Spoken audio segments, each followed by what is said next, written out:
Good afternoon and welcome to the 330 Sports Show. I'm Justin Coffin. That is Joe Danier. We're probably going to even bring up BJ for this show today. I have a feeling. But today is September 26th, 2024. We are live at Youngstown Studio. Today's show, all about being a life as a Browns fan. Good, bad, otherwise, mostly bad, but some good in there. We're going to talk briefly. We're trying to turn the page about the Giants game. That it was what it was. We're moving on to Las Vegas. I will actually be in Las Vegas this weekend. Very excited for that. Hopefully the Browns win, but we'll talk about that. With that theme in mind, I came up with my top 7. I don't know why 7, but maybe like because you roll, lucky. First number, lucky 7 on a craps table. You want to roll a 7. After that, you don't want to roll a 7. But I came up. Are you gonna gamble, by the way? While you're I'll be gambling. Yes. What's your go-to game? What's the first thing you're playing? Well, you mean non-sports books, table games? Probably craps, and then blackjack. Okay. Probably won't get into too much besides that. Now, do you play a deep game of craps or very superficial bets?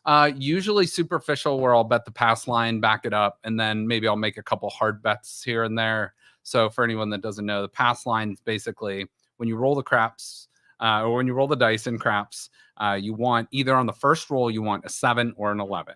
And that kind of gets the game going. If you roll a 2, a 3, or a 12, you're out, right? That's the table. It wipes the table out. And then from there, you play until, like, let's say you roll an 8, then the on button goes to that number, right? And then it's all odds based.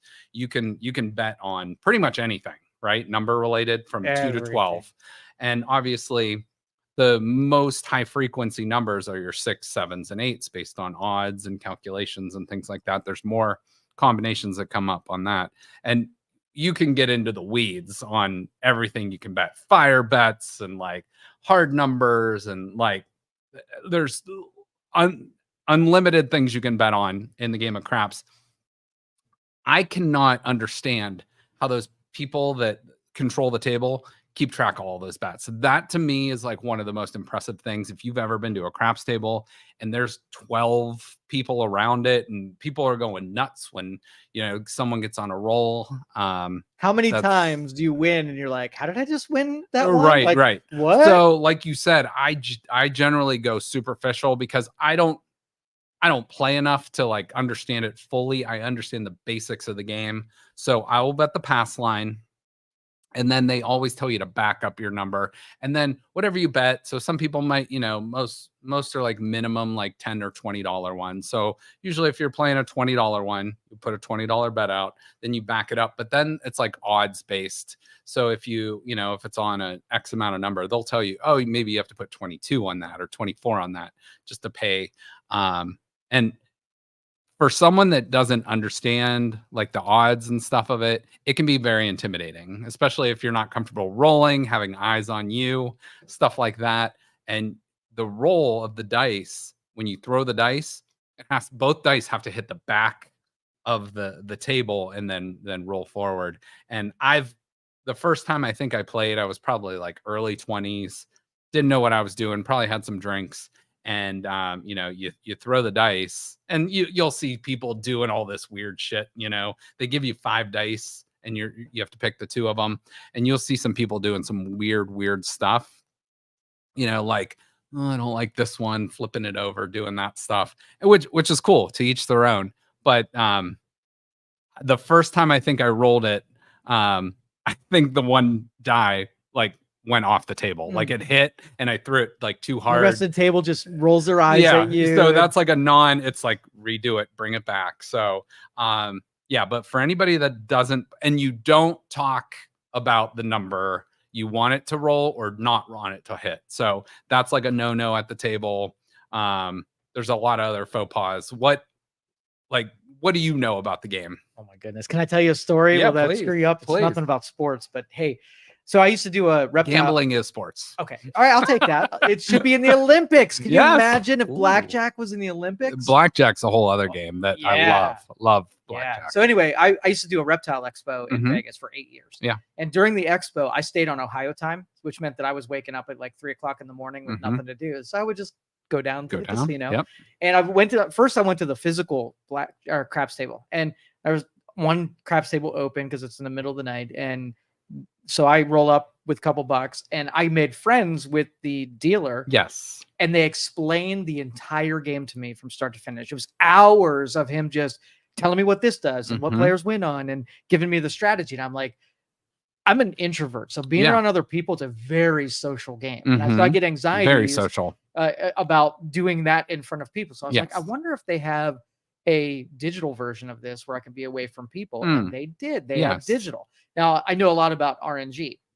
You know what RNG is? No. So it's used in slot machines, and it's simulated randomness. Okay. It uses mathematics to be able to take. It's not really random; it's pattern based, but it uses large scale numbers so that it feels like it's random. Mhm. So I did was I sat in front of one of these digital ones, and it was a dollar machine. I had to just put in $1, and I would record patterns in the RNG. Okay. And so I had my little notebook Yeah. in front of a craps machine, digital craps machine. Sure. And I probably wrote down 1,000 transactions, and I was making like a couple dollars on top of what I put in. So I could do this infinitely, Mhm. collecting data to see if I could find a pattern in the rolls. Sure. And I noticed a pattern in the rolls. So I went on social media and I said, here's what I'm going to do. I'm going to input money Mhm. and I'm play this strategy as long as it takes to get to $1 million. Right. Right. And it was so repeatable. It happened on the same cycle. It was so predictable. It just took a lot of time to be able to roll out. And you're the rest of talking it. small bets, right? Well, when I was learning, it was small bets. Yeah. When I was doing the real one, I put some bigger bets in there. So Okay. it wouldn't take like 100 years to do. It took Yeah. a little So more. this is your version of card counting. Absolutely. Okay. Absolutely. So then I sat down and I started doing this, and I got to $1,000 up. Right. Mhm. And I thought, I mean, I understand the patterns, Yep. and on a long enough time, the math will catch up to you. Yeah, you're gonna lose if you play long enough. And Yeah. I cut it off at $1,000 Mhm. and went home. Smart. And that's where this stuff, that's where not being able to see outside, the air conditioning always on, not having clocks. That's where, like we said, if you gamble long enough, the house is going to win. Always wins. And there's always a house advantage, whether it's even some games it's very large, some games it's very like minute, like we talked last week about roulette. It's like, yeah, most of the numbers are black, most of the red, but those two green numbers matter in the mathematical probability. Sure. So there's really 38, but like they're only paying plus or 36 times that. So the house has an advantage mathematically. But again, you could walk down from your hotel room. Let's say you have a number in your head and you're like, all right, you know what? I'm just going to take $50 and put it on whatever, Black 4. That's always my go-to number. And if it hits, you take your winnings, you walk away. Yep. You are a winner for the day. Don't push it. Some people might just bet on black. Red, it's not 50-50. It's about 48% or 47%. So it's like you're not guaranteed. And some people will be like, oh, black has hit, 9 times in a row. Red is due. It's totally you due. can never play the due factor. Just like the Browns, we don't play the due factor ever.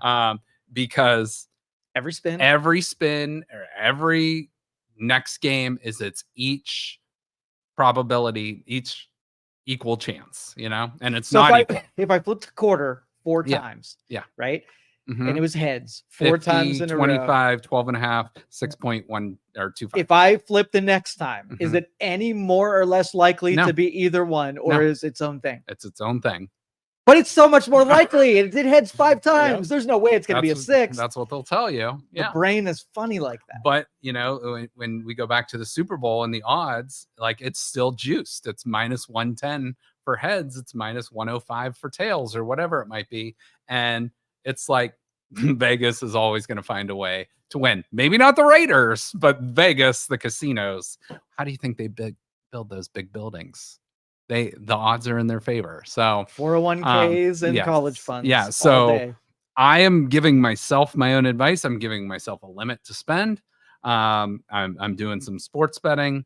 I'll do some table games, but I don't go too crazy. Now we'll see the people. Sometimes the people that you're with make a difference in how much you bet, how much fun you want to have, how much stupid stuff you want to get into. But at least 50% of the group I know I'm going with will be responsible. The other 50%, all bets are off. There's Nice only pun. 4 of us going Nice up. pun. Yeah, exactly. All right, so let's just say you Yeah. hit a lucky streak. Mhm. All right, so we're gonna Papa Giorgio you. Yeah. You just Good reference, by Thank the you. way. That's a movie that's coming down the line too. So you throw a dollar in the slot Mhm. machine and you win a Porsche 911 Carrera. Yellow. Yeah, You have the keys. I see where you're going with this. Do you then figure out a way to put the Porsche on red to see if you could double the Porsche? No. No, you're riding in the Porsche and you're done. I'm happy with That's that. the pinnacle. Yeah, I'm happy with that. Okay.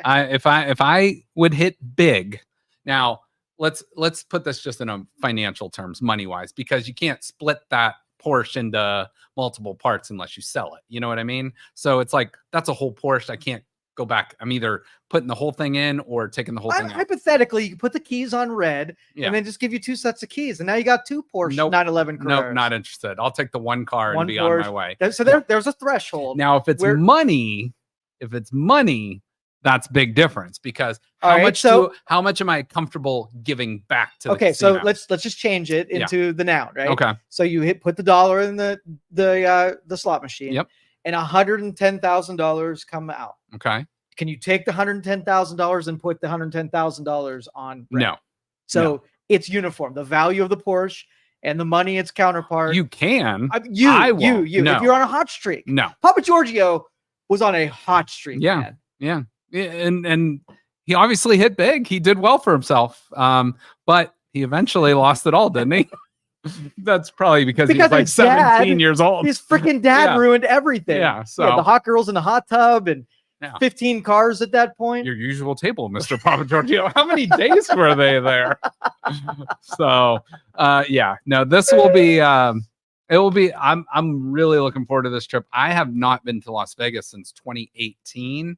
I was kind of a regular there every year for a good 10 to 12 years. And I just haven't been since pre-COVID, and then obviously life changes. I have kids now. I have more responsibility, stuff like that. So things change. But I'm going Friday night and I'm coming back Monday. But I'm really looking forward to it, and I'm trying to go out maybe a little bit more responsible. Although I know as soon as I get there, breathe that sweet Las Vegas air. It's either going to be The Hangover or Leaving Las Vegas, and somewhere in between. Maybe in between. I don't know. I am staying at Caesar's Palace. Nice. So we'll have some hangover vibes in there. Yeah. I'm sure. I will not be sleeping on the roof or hanging off the building, most likely. There's morals in that story, and you have found them. Yes.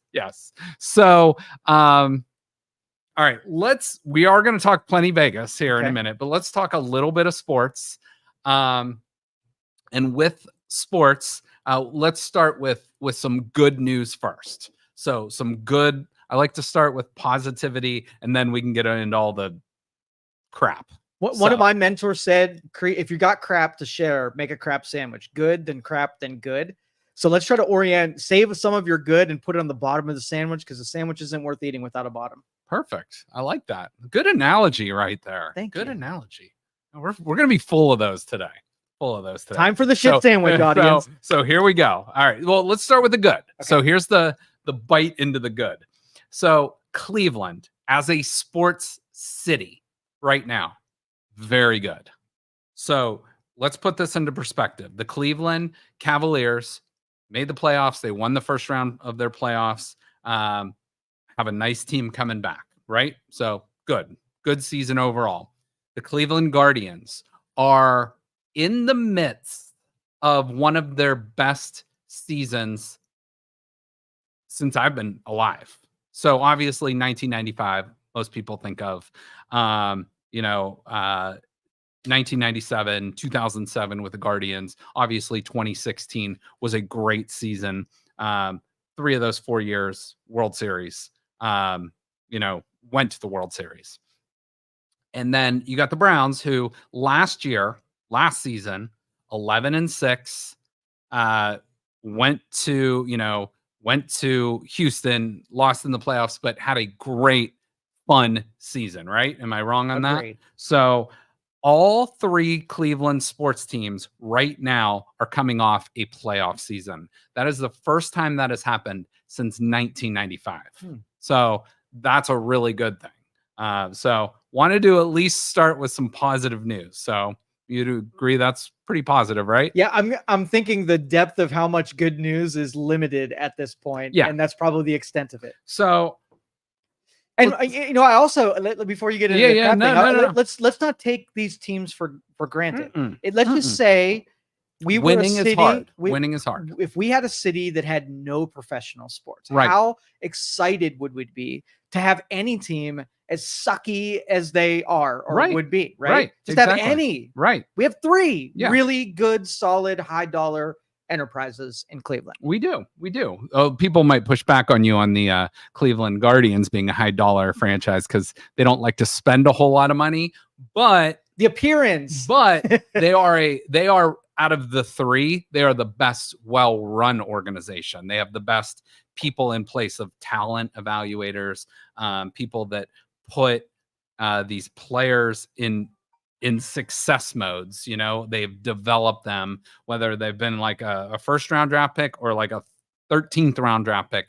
These players have made it to the major leagues. They might have, in Jose Ramirez and Emmanuel Clase, two of the best players to ever wear a Cleveland baseball uniform playing right now for that team. So that's awesome. And I would say if you compare the Browns offseason recruitment to the Guardians offseason recruitment, they have way more wins in that department. They're per dollar, especially. Easily. Well, the Browns are, so the great thing about the Browns owners, I know a lot of people want to push back on the Haslams, and I get that. That's rightfully so.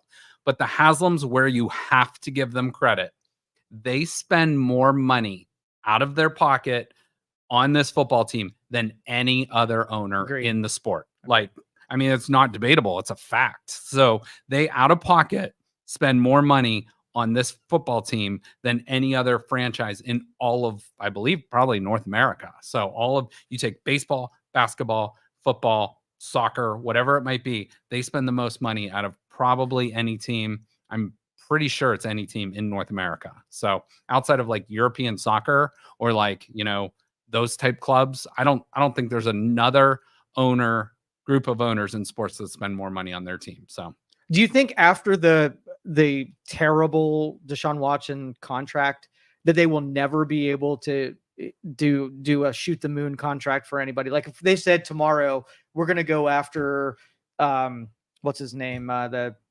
Jets quarterback guy, Aaron Rodgers. Okay, we're going to offer him $1 trillion to come to the Browns. Sure. Like, do you think that the administration, the front office of this is going to go along with something that pushes the books that far? The nice thing is there is a salary cap to hold them back. They can only offer so much, but they do have the right people in place. And Andrew Berry, I think, and Dee Podesta, some people would argue with me about that are great financial minds. But I don't think, I mean, if you're paying someone the most money, there's a great chance they're coming to your organization in sports, because you are a professional athlete for a finite amount of time, especially in a violent sport like football, where those players are going to take the biggest contracts. Some will take a little less and go to an organization or a franchise they think might be a Super Bowl contender. But right now, you could say the Browns, maybe not after these first 3 games, but coming into the season, a lot of people thought the Browns were a Super Bowl contender. Now, a lot of that is dependent on number 4. And we didn't know what we were getting into with this offensive line and the Nick Chubb injury and Amari Cooper not playing great the first 2 weeks. So, and the defense not being as elite as it was last year. So we are kind of at the, the behest of what this team does on the field. And just like any other sports franchise, it's about the Jimmies and Joes, not the X's and O's so much. And, it is what it is at this point. It's like the Browns have a very talented roster, but it's just not clicking. It's not vibing. And I don't know. There's a lot of blame to go around. Now, let me ask you this. Let me give you 4 options. Who is most to blame for the Browns being 1-2 for these first 3 weeks? Is it the coaching? Is it the offensive line? Is it the quarterback? Or is it the defense? I'm going with offensive line. Okay. That surprises me. I thought you would have said number 4. I thought you would have said the quarterback. I'm mad at him. Yeah. I really am, because when you I saw some of your Facebook posts. When we put so much money into one person, they have the obligation to carry sort of like the vulnerabilities at every other place. Okay. When you just look at the math behind it, it's off. You give the guy time, he can do some things because that's his skill set. If we didn't overinvest in him and he was just a $50 million quarterback or something like that, then I would really give him a little bit more benefit of the doubt. But he doesn't get that from me because he just costs us so much. Well, and that's where no one outside of the people in Deshaun Watson's direct camp will give him a benefit of the doubt from now till the rest of his career because of what has happened off the field. He has 0 slack, and that is his own doing. Whether he is 100% guilty, there's no way he's 100% innocent in all this. I'm sure there's some cases that maybe are money grabs or whatever. I'm not here to say what's what, but there is no way he is innocent in all of this. We're tolerating a lot on his behalf, and we laid down a little bit and let this kind of come out. Yeah. And all he had to do was come through on his skill set. That's all his obligation was. And we're talking when we talk capital in football, we're not just talking $230 million. No. First of all, that money doesn't come from you. That money doesn't come from me. Maybe indirectly we're paying it, through tickets or merchandise or whatever. I get that. But that $230 million does not come from the fan base. No. I mean, kind of it does, but not really. That money's coming from the Haslams, from the whatever minority owner groups, all that stuff. But where we're hurting as well, where people sometimes forget, is we'll give up 3 first-round draft picks, which those could be 3 starters on your roster right now. Offensive line starters, possibly. For sure. Yeah. And honestly, if you ask me right now, let's just keep Deshaun Watson on this team, but you gave me 1 really good starter as an offensive lineman, 1 really good starter at wide receiver, and 1 really good starter. You pick the position. I don't care what it is. This football team is a hell of a lot better. Absolutely. Now, some people, I heard the whole Baker stuff on Sunday. I heard the Jameis Winston stuff of we want Winston, whatever it might be. I get that. And this fan base, Myles Garrett said it best after week 1. They're paying their money to come in and watch us. If they want to boo and we're not performing up to our standard, they should be able to boo. No one can tell you what to do as a fan. Now, if you're swearing and being belligerent, that's one thing. But if you are just booing or rooting on your team, whatever it might be, that's your right as a fan. And, social media, you're going to hear a lot of loud voices out there, some good, some bad, some in the middle. But it's a mess right now with the Browns. And especially the people who are responsible for protecting the quarterback and buying him time to find his receivers so they can run their routes, right? Yeah. Are all freaking hurt. Yeah. Your tight ends, your running backs that stay back there and buy you some time, and your offensive line. So many injuries of people that could have been stacked and have depth on that roster, and we don't. And that's where there was 100% of my blame goes on the draft capital that we missed out on because of Deshaun Watson. So at one point in the game, because you brought up the offensive line, and that's obviously, to me, that is the biggest issue of this season. So I don't think the media made as big of a deal as Bill Callahan leaving to go to Tennessee with his son, who's the head coach there, as it was. So this guy was the best offensive line coach in football, bar none. Pros, college, whatever. He's the best offensive line coach, bar none, in football. Leaves, goes to Tennessee. Now you bring in, I believe his name's Andy Dickerson, to replace him. And it's like one of those things. You don't want to replace like a legend. You kind of want to be the guy that replaces the guy that replaces the legend. But it's like you have good pieces there on the offensive line. There are good pieces. So coming into this year, here's what we thought the starting group would be. We thought it would be your left tackle Wills.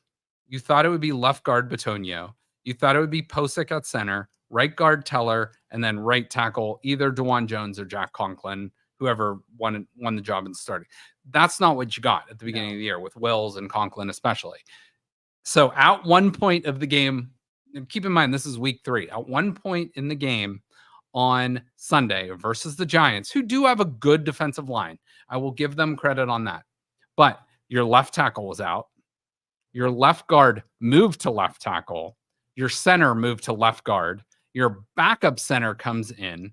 Your right tackle was injured. Your rookie right guard comes in, and your right tackle was benched. And then his backup got hurt, and you had to put him back in the game. So your unit that was on the field was Bitonio at left tackle, who's normally your left guard. Posick at left guard, who's normally your center. Harris, who's your backup center, came in. Zinter, who's your starting probably your starting right guard this week, who was your third or fourth rounder out of Michigan this year, who, by the way, had a broken leg against Ohio State in the game last year. And then your right tackle, who knows if it's DeJuan Jones or James Hudson right now, because DeJuan Jones, who looked amazing at times, looked like one of the best offensive linemen in football, also looked old, fat, slow, whatever you want to call it, out of shape, injured, all that stuff. These past 2 of the past 3 weeks. So I don't know what it is. I really don't know. I don't know if it's coaching. I don't know if it's effort. I don't know if it's injury. But whatever's going on, it's not good enough. And Deshaun Watson deserves some blame, 100%. But he does not deserve all the blame. There's some throws he missed. But look at that last play of offense for the Browns. 4th and 5, I think. Mari Cooper's out of the game. You bring in Cedric Tillman. He throws an absolute rope, hits him right in the chest, right in the hands, drops it. And it's like, what can you expect? I mean, there's blame to go around everywhere is the point I'm trying to make. Stefanski, I love him as a coach, but none of these guys played in the preseason. I think I like Ken Dorsey, but he has not proven to be very good so far as an offensive coordinator. And then, by the way, Alex Van Pelt was kind of scapegoated last year. He gets fired as your former offensive coordinator, and apparently guys loved him. So maybe that sends mixed messages in the locker room. Now, I don't know. You're feeling on the offensive play calling. If you know you got vulnerabilities, you got guys playing out of position pretty much everywhere on your offensive line. Yeah. And you just get determined to throw these complicated, long to kind of come together routes rather than short stuff, runs, whatever. It's like the offensive game plan didn't change when we saw that it was not working. And that frustrates the shit out of our. What did you tell me? And see if you remember. What did you tell me the Browns need to do on offense? Run the ball. The freaking ball. The Browns have always been like top 5, especially when Nick Chubb's healthy. Browns have been like top 5 overall in the NFL in rushing the ball when he's healthy. Even last year when he was hurt, the Browns were still in the top of the league in rushing. This year, the Browns, I think, I have the stat somewhere, but they're in the bottom 5 of the NFL in rushing. I think they're averaging like 95 yards a game, which at their peak, they were averaging about 100 yards more per game on the ground. So if you don't control the rush game, the run game, you're not controlling the clock. The Browns are turning it over. It's just not, it doesn't look smooth. It looks clunky. It looks gross, frankly. Yeah, and I think you have enough talent on with your running backs. Yeah. That even if the offensive line can't open up holes for them, they are talented enough to find yardage if you just get them the freaking ball. Yeah. I could see if they were getting stuffed every time and it was negative yardage, whatever. But these guys are running for 4 and 5 yards, guaranteed per run. Why not keep doubling down on that? So here's the stat. They are 25th currently in the league with 95 yards a game, roughly. That's so sad. it's just not good enough. And it's like and again, we go back to, well, maybe they're not running because they're getting those pre-snap penalties. They're getting the holding calls, and you're not going to run it on 1st and 20. You're not going to run it on 2nd and 20. So it's like, that takes a whole aspect of what the Browns do best. And what does Kevin Stefanski do best? He runs the ball and he sets up the pass by play action fakes. So it's so if very frustrating. You're the coach now. I'm throwing you in there for this game. Yeah. And let's just say there's no respect from the defense at all. They're going to basically send everybody and pressure the quarterback every stinking time. I would. So you're the offensive coordinator. You're like, all right, well, we can't fall victim to that for the rest of the freaking game. What's your play? You got to have quick, I'm talking, if you're in the shotgun, 1-step drop, boom, balls out. Or you set up the screen game where you let people come to you, but it's got to be there. It's got to be clean. It's got to be well blocked, which we know has been a big issue. Because that will make those rushers back off. Yeah. When they get burnt sometimes in the middle of the field, right? They're going to have to drop those guys into protection rather than rushing. Because frankly, they don't respect. They don't respect the pass game. Not at all. And they don't respect the offensive linemen. You watch that tape, and I could plan, just watching the tape of what happened last week, exactly what the Raiders are going to do. Yeah. And the Raiders, is poorly as they've played this year, they're 1-2. They lost to the Carolina Panthers last week. Let's not forget. So they're going to be a pissed off team coming into this week, losing to probably the worst team in football. So the Browns are going to be a pissed off football team. They lost to probably one of the top 4 or 5 worst teams in football. The Raiders lost to the worst team in football last week. The Raiders also beat the Baltimore Ravens 2 weeks ago. So this is a team that has the ability. The Browns also, we know, have the ability. The Browns are the better team. But will they get the win on the field? I hope so, but I don't know. And that's very reflective in the lines, because the lines came out. One site has them as a 1.5-point favorite. Another site has them as a 1.5-point underdog. So it's basically a pick 'em in this game. Don't even bet the spread. Just pick who you think's going to win. And I don't know. I honestly think this is a good rebound game, honestly. If you want to pick who your opponent is to really get your shit back together, this is a game I would pick. And I like that. And another thing, this is weird. The Browns were 8-1 at home last year. I actually think the Browns could be a better road team this year, because last year that defense was so good at home. It has struggled this year. And Jim Schwartz and that defense, they had the best choreographed dance routine after a turnover that wasn't last week. The best. I mean, you had JOK conducting all other 10 guys on the field after was a great interception by Ronnie Hickman. But, Greg Newsome, whether is a lame personal foul, but it got called roughing the passer. That changed the game. The Browns were up 7-0, got the opening fumble, first pass, touchdown to Amari Cooper. Everything is like, this could not be going any better. And from there, the rest of that first half, they got their asses kicked. Yep. And then they picked the ball off there. And then, that flag was the flip of the game. The Giants went down, scored a touchdown. They went up 21-7 at halftime. And the Browns looked like absolute dog shit.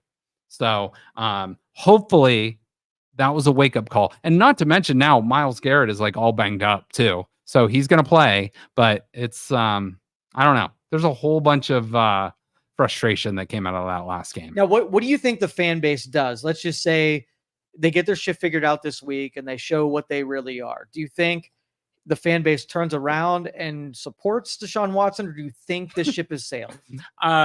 No. Deshaun Watson, the only way the fan base will support Deshaun Watson, and maybe still not even then, is if he truly is like what takes that offense to another level, gets them to the playoffs, dare I say, wins a playoff game and even makes it further than that.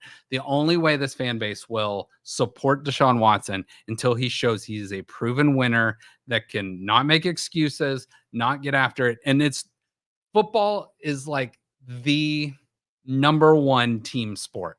if all 11 pieces aren't doing their job, it's going to show its weaknesses. There's going to be chinks in the armor. There's going to be, whatever it might be, whatever analogy you want to say.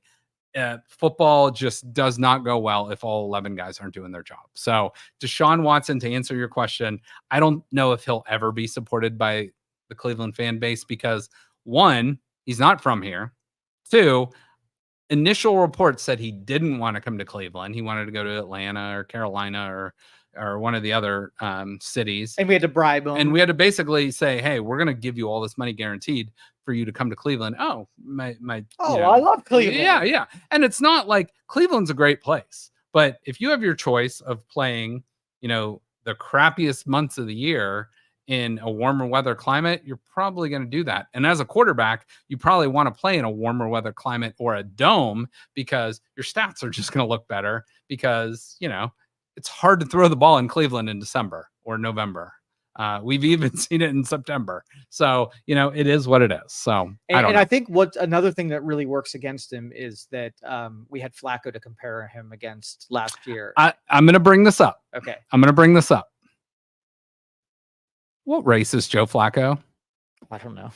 What race? Who knows? I don't see race. Would you, if you were checking a box and you were Joe Flacco, would you put African American? Would you put Caucasian? Would you put other nationality? I'd put other. Okay. Other. Okay. So for those that don't know, Joe Flacco is a Caucasian male. He's a white dude. He's a white guy. Yeah. Deshaun Watson is an African American. A black dude. So is Jameis Winston. Yes. People love Jameis Winston. Yeah. But Jameis Winston has had some checkered stuff in his past. Deshaun Watson currently has that going on, and he is not going to be beloved when you have 20 plus lawsuits, when you are just not,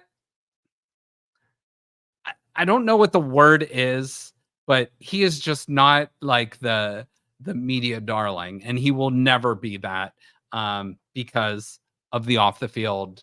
I mean, it's a scar. This isn't a scratch that you cover up with a Band-Aid and it's healed. He is scarred for life from this. And so is the Cleveland fan base, as long as he is the quarterback. So that is the analogy I would make is Cleveland is dealing with someone they don't want to root for. Joe Flacco was sort of that hero that came in, wore his cape.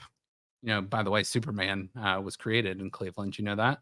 You know who else was created in Cleveland? What? Freddy Krueger, because that's where Wes Craven's from. And he said he looked out the window once, and that's where there was this creepy ass guy looking at him through the window, and that's where his vision for Freddy Krueger came from. So I am comparing Superman and Freddy Krueger all in once.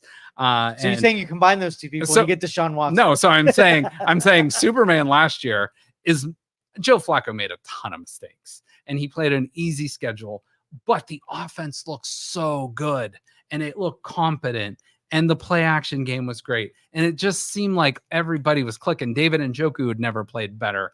Amari Cooper was playing at the top of his game. The run game was okay. It was looking good. The offensive line looked competent. And then you bring in who a lot of fans would say is Freddy Krueger, and they hate him. They don't want to root for him. And I get that. I totally get that. But if you're a Browns fan, you have to hope he plays well. But you bring in Deshaun Watson, a.k.a. Freddy Krueger, and, I want him to do well while he's a quarterback of the Browns. Do I like what he's done off the field? No. Can I prove it? No. But, again, as a Browns fan, you have to root for his success if you want the team you're rooting for to do well. But he's come in. There's been offensive line woes. There's been receiver drops. They don't look in sync. New offense that they catered to his ability because he's an out of the pocket guy. He can make stuff happen. And it just has looked bad from the get-go. So the NFL is a week-to-week league. So we will see. But you still, you have DTR on your staff. Mm-hmm. He's not taking rub out massages. He's not, abusing women or having a lot of he is not off the field antics. Not that we know of. Allegedly. Right? Allegedly he's not doing that. And all I see him being referred to is some kind of trade capital that not really seriously giving him a chance to be a replacement. I think that was more so in preseason when, the Vikings quarterback got hurt, when it was McCarthy. It was like, but Sam Darnold looks like the superhero right now in Minnesota. And Tua, we don't know what's going on with him, and they look terrible. So it's like, yeah, do you trade Jameis? Do you trade DTR?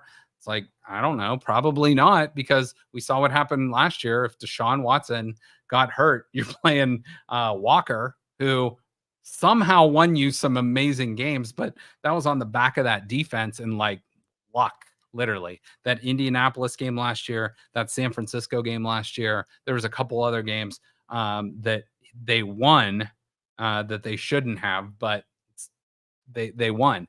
And I go back to what we were talking about. Not Jameis Winston, excuse me. Deshaun Watson is not going to get that benefit of the doubt, even if it's not his fault.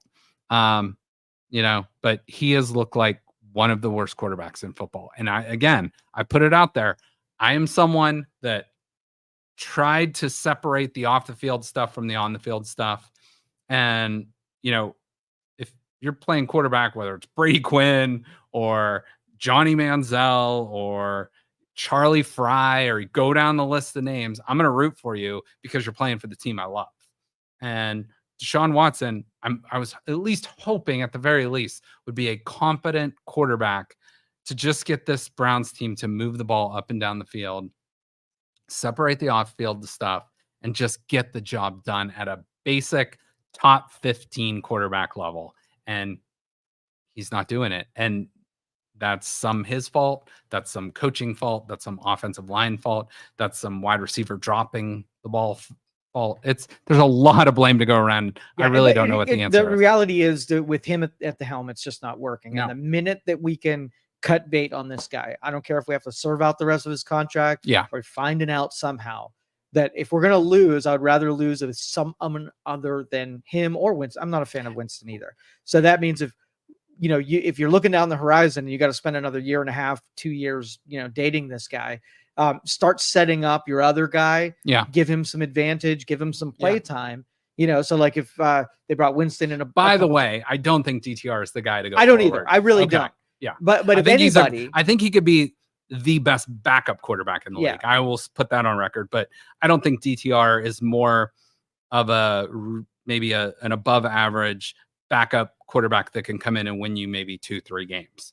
But I don't want to put it out there that I think he's like this next generation of Browns quarterback. I don't think that's the case. I think he's a very capable quarterback, though. So he beat the Steelers last year, and he did fall apart in the rest of the time. Well, that Ravens game, that was bad. But he also got thrown in there the morning of. He didn't know he was starting, so I take that one off the table. But anyway, long and short is that we do, if we know we're going to have to be penalized with seeing Deshaun Watson, we got to admit the fact that it was just a poor choice. We got to see out the rest of the contract and start lining up whoever's that going to be and give enough time, so we're not like in 2 years plopping somebody with another stupid contract and take another gamble with a quarterback. We've got time now. It truly looks like the worst trade in NFL history right now. I agree. And whether it's the Haslams or whoever's pulling the strings behind the scene to say, this is, if you want the Browns to do well, number 4 has to play well. And if he doesn't, do you think there's too much ego in that office to admit the fact and say, hey, we screwed up? I really don't know. Because, Stefanski, as the head coach, should have the final say of who's playing and who's not. But I don't think the Browns, first of all, after 3 weeks, I don't think that's the decision you can make. But am I being impulsive by wanting to pull the plug on this dude? Am I jumping the you and about probably 75% of the fan base are in agreement with that. And for most times, I do give that benefit of the doubt. Like, let this play out. Give this guy some time. Shore up your offensive line. So Deshaun Watson was sacked, I think, 8 times last week. And he's been hit 42 times, and I think sacked 16. It's going to get him killed. If you put, and some people might want to see that, if you put Jameis Winston back there, would it be any better? If you put Dorian Thompson-Robinson back there, would it be any better? I don't think so. I just don't understand when you get hit that many times where you stick to the original offensive playbook where you pretend like you're going to have protection. Yeah. Like it would change immediately. Right. And some of those are on him. Some of them he holds the ball too long. Some of them, he's out of the pocket and, whatever. I get that. But there were about 5 or 6 of those sacks. He had no chance. Yeah, I agree with that. There's, like I said, I want to put I think the majority of the blame is on the offensive line for not protecting your quarterback. Yeah. But also not being elusive, not changing the game plan, and pretending like you have a skill set that you obviously do not. I'm 100% in agreement on that. You want to know where I think the Browns are going to win this game this weekend?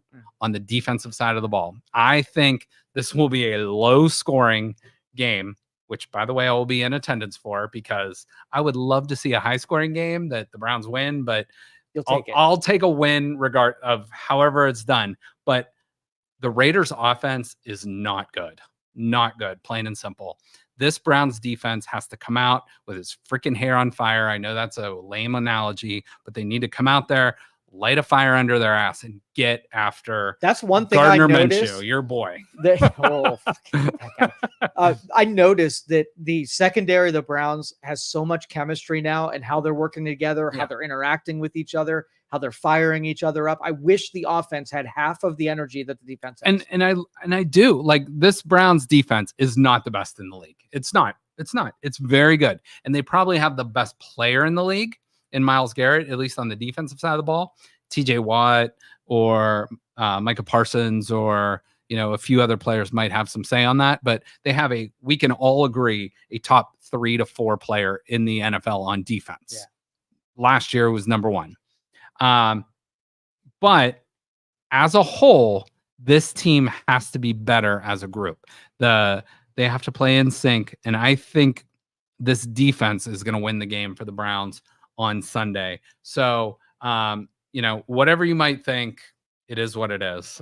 So I'm going to predict the Browns to win a lower scoring game, but I think the defense really takes advantage of that Raiders offense and puts, sort of like that Jacksonville game, puts the Browns in more like better opportunities to score. And I think you're going to see a pretty good version of the Browns offense. Amari Cooper, we can say, looked real good last week. He did. And that was the one thing that maybe you can take out of that game. And, you win this game and then you can't look ahead too much. I was looking ahead and be like, well, they lost that first game to the Cowboys, but maybe they can be 4-1 after that 5th week. Well, now I'm saying, let's just get to 2-2 and then worry about next week.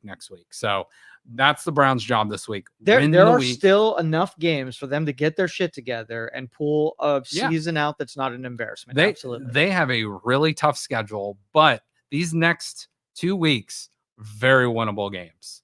Very winnable games. Now, has anybody come back from injury? I didn't look into any transactions. Are we expecting anybody back this week or next? I mean, I don't know. I don't know.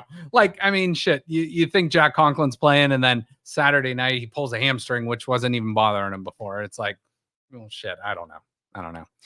Can I tell you something else that was ugly last week that you and I did? Yeah. Our picks. They were shitty. We didn't do good.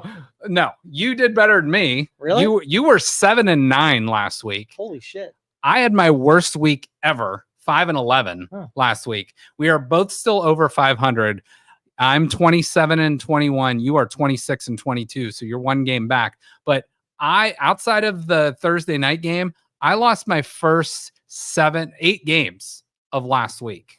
So, I picked it up there at the end, and you went with both Pittsburgh teams. I went with the Chargers and the New Orleans Saints, and those were both losses for me. So, I don't know. It was a bad week. But again, it's maybe a good thing to be an underdog this year, and that might be a good thing for the Browns going into Sunday. Well, remember, all of the stats that you have on teams to pick these things are very shallow and weak. Very small samples. Absolutely. Right now. So let me show you the NFL records and as a graph this year. So there's 5 teams that are 3-0, 3 teams that are 0-3, and then kind of everybody in the middle. What to you stands out? Anything on that graph? Any good or bad or otherwise? All right. So Pittsburgh Steelers being a 3-0 team just baffles me. Yes. And the Cincinnati Bengals being an 0-3 team baffles me. Yeah. Yeah. Let's see who else. All those are about right. Cleveland Browns make me cry. Baltimore in that 1 and 2 slot is That's a little bit that's surprising. challenging. Yeah. But glad the Broncos are in the 1 and 2, hopefully 0 and 3. the team the Browns play next week, Washington, being 2 and 1, and then frankly, just being a better offense than Cincinnati was a defense this past Monday night surprised me. I root against Washington Yeah. now just because they changed their logo. Every time I pull it Well, up. they're probably going to change it again. I know. So they're no longer going to be the so they went from the Redskins to the Commanders. I don't think Washington's going to be the Commanders for the dumbest football name I ever. will say in 3 years. They got sued. They like the same Native American group sued to have the name changed back to the Redskins. I did not see that. As an insult that they changed the name from one of the tribes that occupy the commies. Yeah. The commies. Okay. No, they're suing to have it changed back.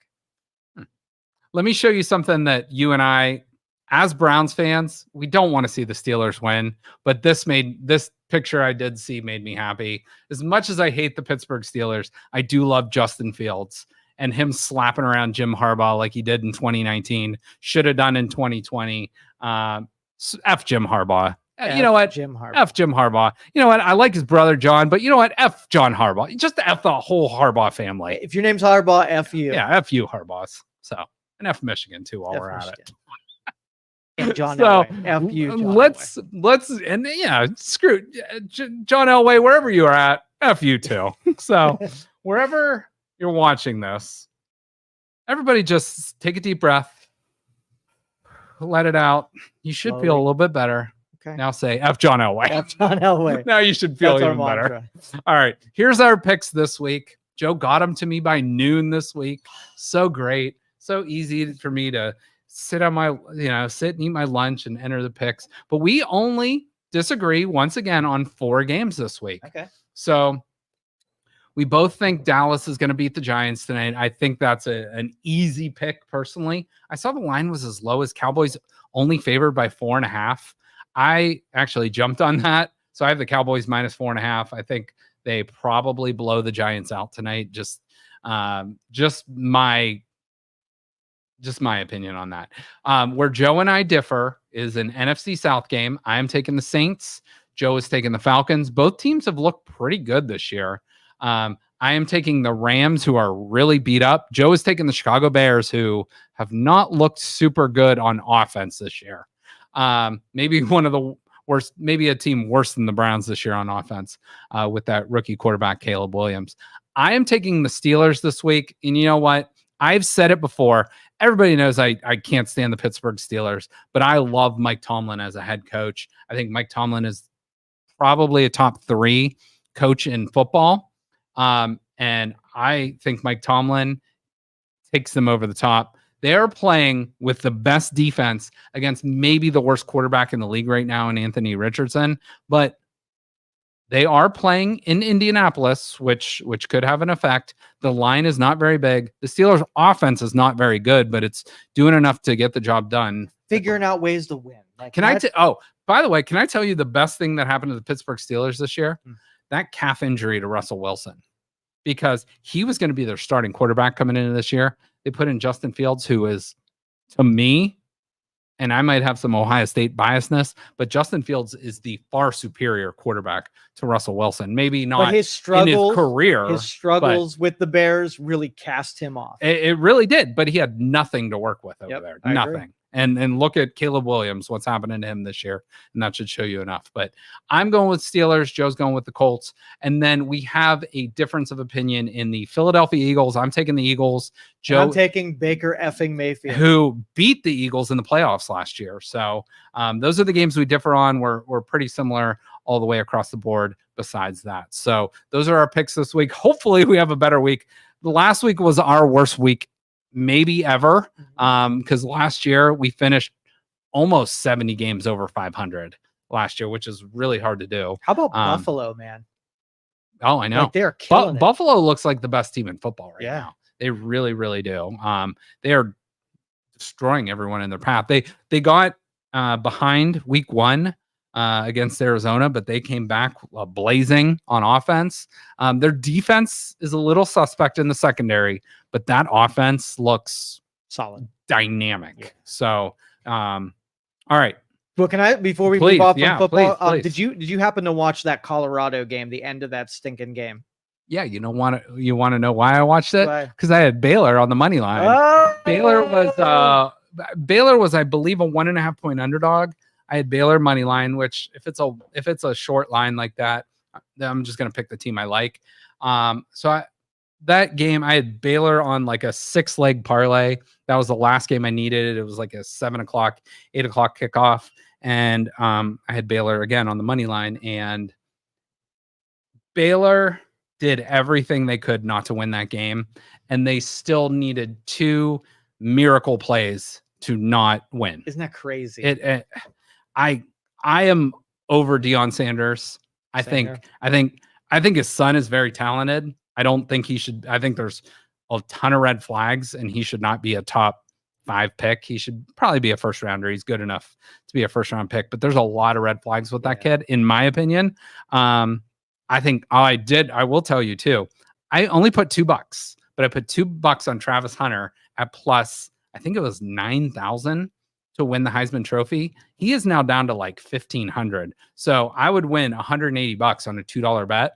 Whereas now I would, if I did a $2 bet, I would win 30 because he's 1,500. He is playing like 130 snaps a game. He is, to me, I don't care what Colorado's record is to finish the season. I think he is the best player in college football and should win the Heisman Trophy after, this many weeks. We'll see if he can stay on the field and stay healthy that long. But Travis Hunter, to me, he is their best player on offense and defense. And, he is the Charles Woodson, Chris Gamble, whatever player you want to put out there. Remember that guy we had for the Browns not too long ago, played safety. His name's escaping me. He played at Michigan. But he was one of those guys that played a little bit both ways. But Chris Gamble at Ohio State that won them the national title, helped win them the national title in 2002. And then, there's just a couple guys that can do that. And he is so stinking good. But yeah, that Hail Mary killed me. And then Baylor fumbled it in overtime, going to score the tying touchdown, literally at the goal line. And I hate to say this, Ernest Biner style. And that game being in Colorado brought back some memories. Well, I'll tell you, fans really love game endings like that because it's so exciting. Oh, it is. Right down to the wire. It is. But Colorado's made themselves into such an easy team to root against. Yeah. They're the easy villains. And I think Deion Sanders, the way he conducts himself in interviews and stuff like that, he kind of comes across as kind of a piece of shit. And as an athlete, that was kind of fun. But now as like a leader of men and like a father figure for some of these guys, it's like, it's a little bit cheese dickery. It's a little bit douche canoey. Right. Whatever analogy you want to put out there. Deion Sanders, I think, has that swagger still to bring in some really good recruits, to bring in some guys that are maybe like feeling like they're being slighted in the transfer portal and whatnot. But he's a dick. And Agreed. It shows in these press conferences. But I don't know. I don't want to root for Colorado, but I do love Travis Hunter, who I think should win the Heisman Trophy. Just my opinion. So there was a motivational speech by a coach, and they cited Deion and say that this was his quote. Immediately went to Google, and I was like, he didn't say that. Yeah. He freaking copied it. And of course. Well, did you hear him talk about, like, a reporter asked him about the weather report and like, are you going to be practicing with like wet footballs this week? And then he like came out, that reporter, and like, why would I waste time doing, it's like, it was just a question. You could just say no, or, maybe we'll put some time into it. Just give him a BS answer or whatever. And maybe it's refreshing to some that he just tells it like it is, but he's also just kind of a dick.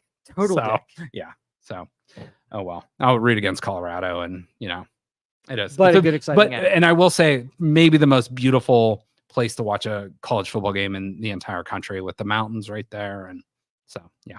Okay. We talked about Vegas early. We talked about gambling. We talked about the Browns playing at Vegas this weekend. I will be there this weekend, but I've also watched a lot of movies that have taken place in Vegas as kind of the main setting. So I want to ask you before I get into my list, what are your favorite Vegas movies? And I know you referenced one of them earlier. Yes. So Vegas Vacation's on the list. Yep. Rain Man. Yes. Casino. Okay. Hangover. Okay. Let's see. I have 7 on my list. Holy shit. You've said all 4 of them. You've said 4 of the 7. All right, you name yours, and I'm probably going to agree with. All right, so I'll go through my list right now, and then you can tell me if you agree or disagree. So, Hangover, and these are in no particular order. Hangover is one of my favorites, comedies, whatever, of all time. Ocean's 11. Oh yes, I got. You can also put Ocean's 13 in there. Ocean's 12 took place in Europe. Ocean's 13 is kind of a nice throwback. Yeah, and 21. 21's another one. Guess Is what? it on it? Guess what? Oh, there it is. The next one. The next one. So 21. Right, great so I'm movie. up to 6. I'm up to 6. And then Vegas Vacation. Yeah. We had mentioned. Swingers. I've never seen. You've never seen. Put that on your list. On the list. Vince Vaughn. What's the director's name? He directed Iron Man. He was in Rudy. BJ might know his name. I'm trying to think of what is. Jon Favreau. Jon Favreau is his co-star in this movie. It is just really, really good. It's a really, really good Vegas movie. I have Rain Man on my list, nice. And by the way, that movie, they originate in Cincinnati. So a little Ohio connection there, which even though Cincinnati's kind of in Kentucky, Definitely. And then I have Casino. I will admit I have never seen Casino start to finish, but I think I've seen all that movie together in like pieces where I know what happens. I know the plot, but it's like a 3.5 hour, 4 hour movie. So I've never seen it like start to finish, but I've seen like an hour here, an hour and a half there, like in sections. You have to do this. Do this promise me you'll do this for me. Yes. So TBS put together a censored version of Casino. Okay. Joe Pesci's line. Okay. They substituted different words in for all the vulgarities that are in the movie. It is the funniest fishing thing I've ever heard in my life. It is the best fish thing that I've ever heard. Do they use fish instead of the upward? Yes. What are you fishing doing? Yes. They really do that. That reminds me of Major League. Strike this mother guy out. The worst ad lib. The best. Okay, so the censored version is way funnier than the don't original. Watch the regular version of Casino start to finish. Watch the TBS. The censored version. Okay. And all of Pesci's lines have been doctored and altered just a little bit so that they can make their way on the regular airwaves. The nice thing is I use YouTube TV at home, so I can search a movie, and then if it's scheduled to run, I can just record it. So I will look for that. 100%. You got to do it. All right, perfect. My brother and I, we still reference the ad-libbed ones over the real ones because they're just so funny. And to this day, that was, by the way, a peak Sharon Stone in that movie. Yep. So awesome stuff. College football, real quick. Okay. Best games of the weekend. I'm going to be in the sports book almost all day on Saturday. We got Ohio State at Michigan State this weekend. It is 7:30 and it's on freaking Peacock. But guess what? I'll be in a sports book, so I don't have to worry about paying for it. Buckeyes are 23.5 point favorites. So I can at least stop hearing from all these Michigan fans, all these like Tennessee fans, all these SEC fans that Ohio State hasn't played anybody this year, that they've only played, the MAC and whatnot. So Ohio State will go up to East Lansing, 23.5 point favorites, 48.5 is the total. But you have Georgia, Alabama this weekend. You got Louisville, Notre Dame. You got Oklahoma trying to bounce back at Auburn. You got Kansas State coming off a bad loss to BYU, playing Oklahoma State. There's a bunch of good games on the slate this weekend. So we'll see on that. But that's kind of a look at the college football. YSU. I'm gonna try to play. Oh boy. Okay. If you Go, find you keep going on. If I find it. So people about me behind my back going over my head. What people? What people would you think I wasn't gonna find out? I don't even know what you're talking about, Nick. No, you said I'm bringing heat on you. I gotta listen to people because of your lousy heat. You're ordering me out. You better get your own fighting army, pal. Fighting army. I didn't order you or anybody. I only told Andy Stone that you had a lot of heat on you, and that was a problem. You want me to get out of my own freaking town? Yeah, I said, let the stuff blow over for a while so I can run the casino. Anything goes wrong with the casino, it's flagged. It's not yours, it's mine. I don't know whether you know this or not, but you only have your lousy casino because I made that possible. I'm what counts out here, not your fancy country clubs or your fancy TV shows. And what the heck are you doing on TV anyhow? You know, I get calls from back home every single day. They think you went back so. Only on TV because I got to be able to hang around the casino. You understand that? You So that. stupid jerk. You could have hit the food and beverage. I'm sure he shop said without stupid going on jerk. television. You wanted to go on TV. Yeah, I did want to go on TV. That way I have a forum. I can fight back. I'm known. People see me. They know they can't fool around with me like they could if I was an unknown. That's right. You're making a big foolish spectacle of yourself. Me, I wouldn't even be in this situation if it wasn't for you. You brought down so much stinking heat on me. All right, that's enough of that. But there's Okay. the one where when the cowboy puts his feet up on the table. Yes. All right. Yeah. That's the scene that Okay. they altered. That is the funniest exchange Okay. ever. All right. There was a lot of freaking And jerks. and yeah, so that's a good one. I like that. All right. Real quick, not gonna touch on it very much, but Youngstown State got absolutely destroyed last week at Pitt. 73-17.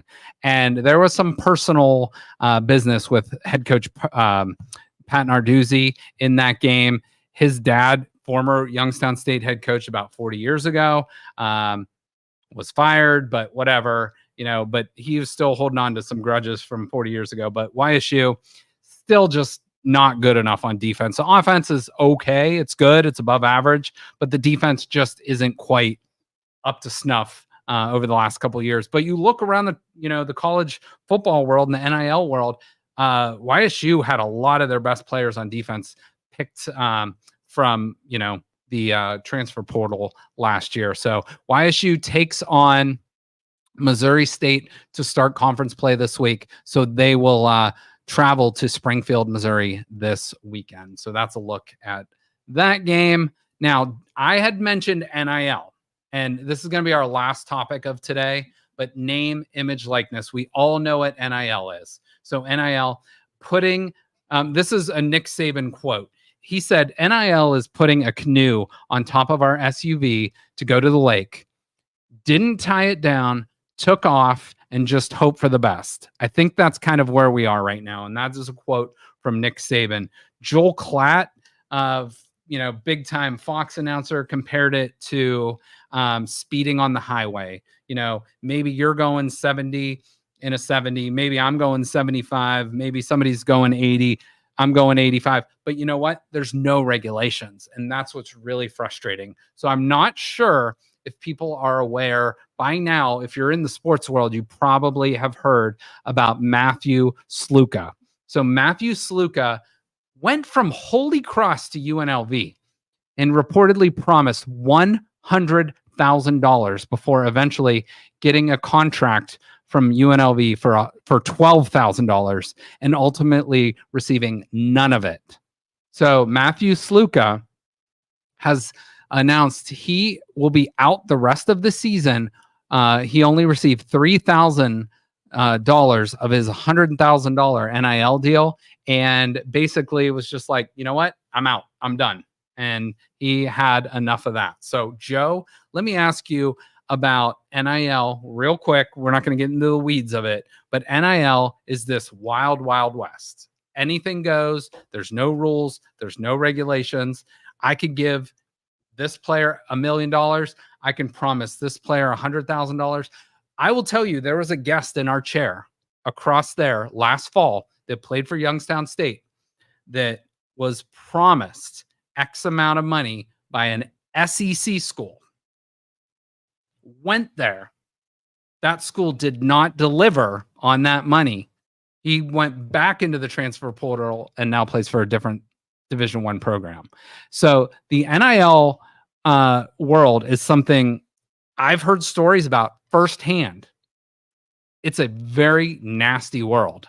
It's good in a lot of ways, and it's deserved in a lot of ways, but it's also unregulated. What if any, answers do you have for NIL? Name, image, likeness. We're treating these players like call student athletes instead of employees. What say you on this? College football makes a ton of money, and really very little money comes down to the people who are creating the end product. Yeah. I love the fact that players get to get a taste of what Mhm. they're providing for the entertainment for the fans.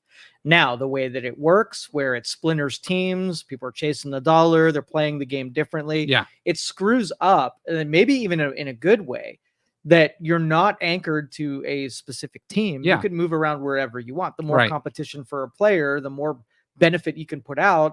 You can stock your team up based on what you're. It's an open willing to offer, market. for sure. So to have schools be forced to pay more money for the players that they end up with, I think that's an overall good. Now, let me push back on that, Yeah. though, because it's not the schools right now paying these guys. It's collectives. And we're kind of familiar with that in a sense of we've had the guys from Penguin Collective, and they do things, like the way it should be done. They do things the right way. YSU is one of the few FCS programs that has a collective. But it's these collectives that are making the promises, going through the coaches, through recruiting, but it's not the actual schools that are paying these athletes. So See, but I think that's the change that needs to happen. that's the problem. That's the problem, Yeah. is that there's no cost for the school. The Yes. recruiting was done just based on talent alone, and if it would cost a school to load up their ranks, I think that's what needs to change. It's a lot of empty promises. Some are great, some are not.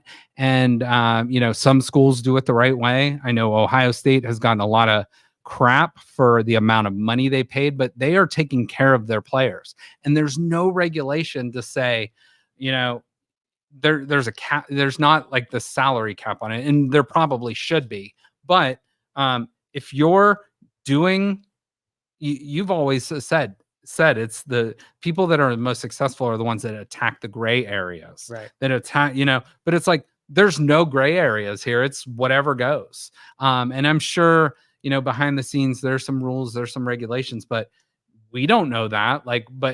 And it's like, how do you enforce this stuff? So, And how do you plan for a team when half of your team can escape if somebody offers them some kind of incentive? exactly. And to me, this is one of the things that, until it's fixed, is ruining college football. I think it's a good thing in the long run. Athletes should be paid. They should be able to cash in on their name, their image, their likeness.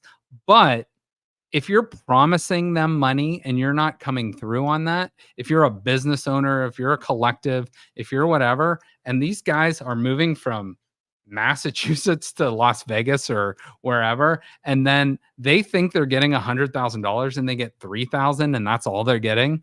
It's like, that's kind of a big It's fraud. F It's you, like, yeah, heck yeah. to quote Joe Pesci, that's not a good effing friendship right there. No, fish him. That's yeah, seriously. So I don't have an answer for this, but the NCAA, the government, somebody better step in and fix this, because it's going to be, this is one of the first major cases of a football player quitting. He's actually quitting the team. He's basically saying, I am redshirting the rest of the year. I'm going to go in the transfer portal and then I'll figure it out. And I don't think this is the last time until this is fixed. Yep. So I agree. last thing before we go, obviously we just touched on NIL. Just give me a recommendation for Vegas. Good, bad, otherwise. Anything. For going there to gamble? Anything. Anything. Anything. I think you should go take a risk that you would not regularly take, no Ooh. matter what that is. It Okay. could be something dangerous, could be like, something with extreme sports. It could be a prostitute. I mean, really, it's all on the table. Went extreme there. Okay. It's all on the Okay. table. All right. Maybe make something that pushes the dopamine through your bloodstream, like do Sure. something a little aggressive that Okay. you normally wouldn't do. Okay. Live a little bit, like, because Okay. it stays there. I heard the rumor is that no matter what you do there, it doesn't follow you home. Yeah. So what happens in Vegas stays there, right? It's 100% Okay. true. All right. So And don't talk about it when you get back. no, it's that like just- Fight Club, right? Nobody talks Fight about Club. Fight Club. So you don't want. So I'll just give like a basic analysis of what happened. Yeah. How was Vegas? It was good. It was great. All That's right. it. And then Okay. I'll look at you like, I know. Okay. All right. Well, cheers to that. Let's get a Browns win this weekend. I will be at the game, and I'm looking forward to it, and I'm hoping for a Browns W. But for Joe Danier, I'm Justin Coffin. Everybody have a great weekend, and we will see you next week. Thank you for listening to this show on Youngstown Studio. This is original Youngstown content. Feel free to share our videos and tell your friends about us. Don't forget to subscribe to our YouTube channel and follow us on Facebook. Thank you for